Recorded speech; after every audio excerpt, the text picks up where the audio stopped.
Alright you guys, quick update to yesterday's video regarding mixing up the dry nutrients with Athena AG. Yes, it applies to all nutrient companies that run dry nutrients. They can absorb moisture and they can throw off the PPM values of the equivalent grams per gallon that they tell you to use. So that's why you have to cross-reference it with the PPM value for each part. Athena does not provide one. And as far as I know, when Alias Hayes reached out asking for one, they had no intention of providing one. And according to their ratio, the core is supposed to always be 60% of the bloom or the grow. And using that ratio, mixing up flower nutrients at 3 grams per gallon with the core, I should be getting about 400 ppm to get to 2 EC total. I'd be getting about 400 ppm, and then the equivalent amount of grow, or the respective amount of grow I would use using the 0.6 to 1 ratio, would be 666. So that would get you up to your 2 EC, 2.1 EC. When I added the grow, or using the core, 3 grams per gallon, it put me up to 520 ppm. If you do the math on that, keeping in mind that the core is always going to be 60% of your part 2, whether it's your grow or your bloom, you divide your core ppm by 0.6 and you get whatever you're supposed to add in your part 2 ppm. So I got 520 ppm on my core mix, and this is on paper, it's over there somewhere. And that meant I needed to add an additional 866 ppm of bloom to keep that 0.6 to 1 ratio, right, or 60%. So if I were to add that 866, that 520, you get that 1360 number, you divide that by 500, and you get what your EC is, right? But it overshoots, right?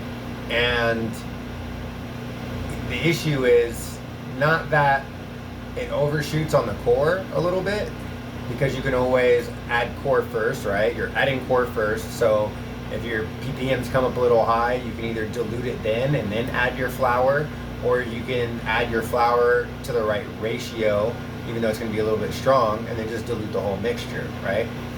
But what was happening is, even after I calculated for the core and I added the 5 grams per gallon of the grow, still following their recipe, right?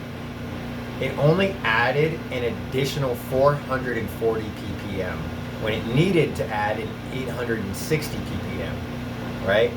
And that was at 5 grams per gallon.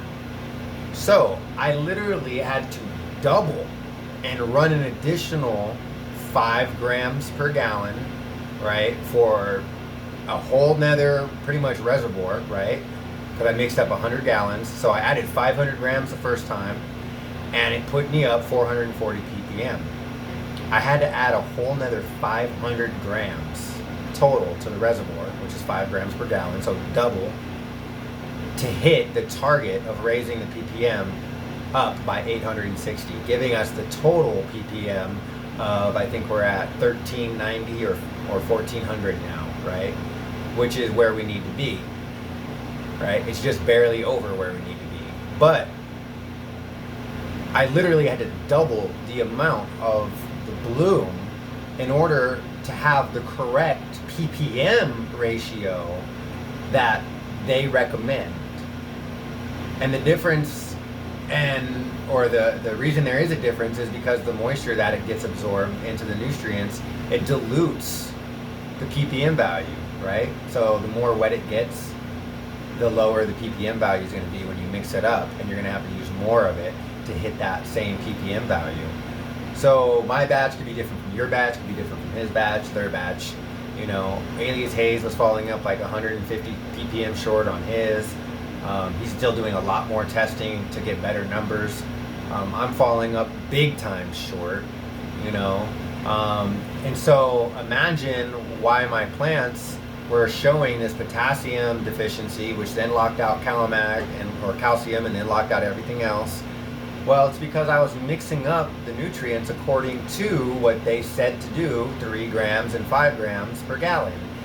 following it exactly to the fucking T, to the 0.01 gram, and doing so and not measuring the PPM value of each thing that I was adding and only looking at the final EC completely threw everything off, because the core that I was adding was overshooting on the PPM that it should have been giving me, and the bloom or the grow was underperforming on what it should have been giving me.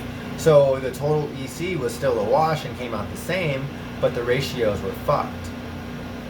And I wasn't doing anything wrong. I was measuring everything exactly how anybody else that uses Athena would, because they don't give you a PPM cross-reference for each part. They only give you a total EC value. Everything can be fucked and you wouldn't know.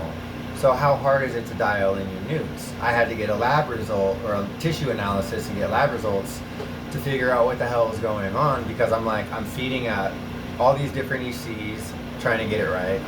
I got the room at different VPDs. I've got different PPFD going on with the lights. I've run different light schedules trying to get it figured out. I've done every different pH I can think of. I've flushed it and restarted it, and every single time it gets a little bit better and then it goes really bad. And a little bit better and then really bad.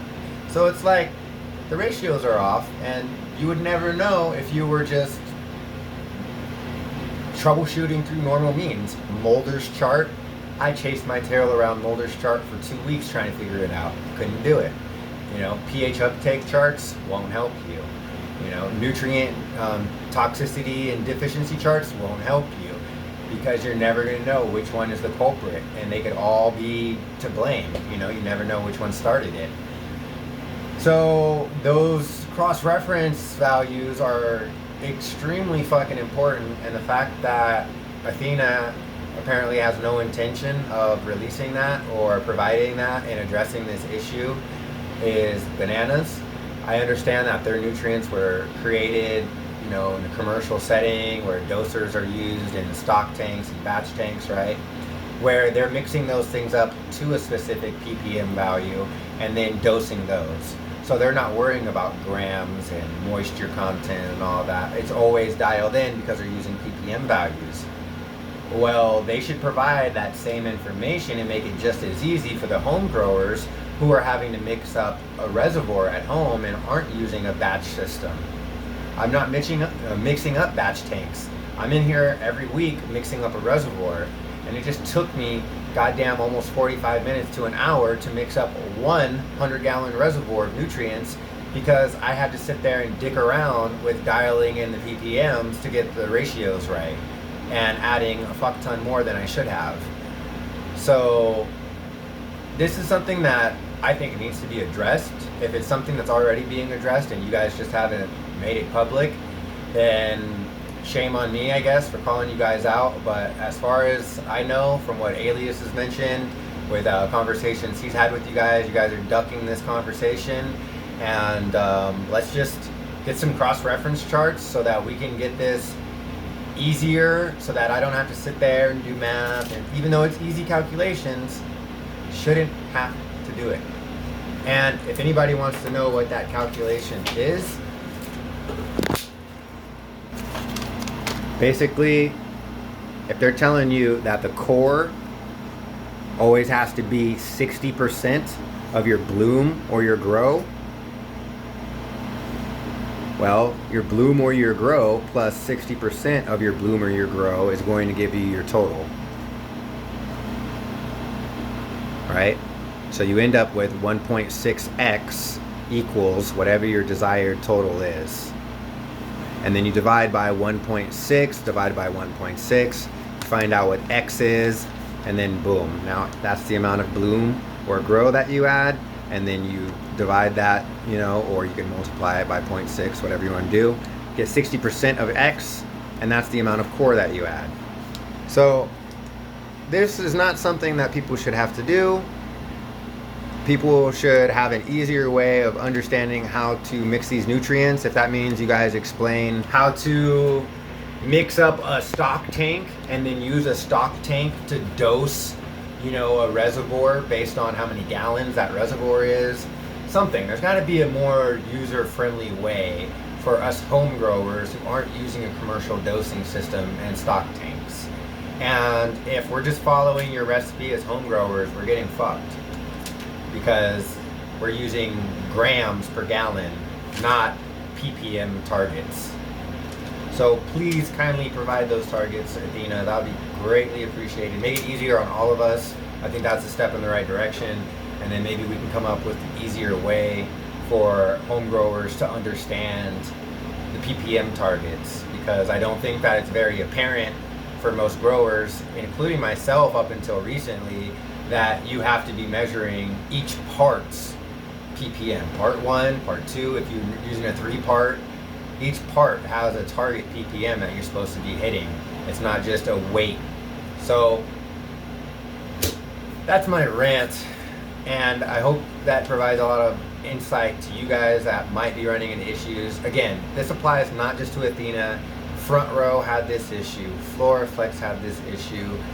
All these dry nutrient companies that are having clumpiness or moisture absorption issues are going to have, you know, variances in the PPM, even if there's just a tiny bit of moisture absorption. So they always provide that slight, you know, variation to tell you, hey, you might have to run within this delta to hit your targets. The problem is we need to know what our targets are, and a lot of other nutrient companies provide them, and Athena hasn't so far. So anyways, peace, hope it helps. Later.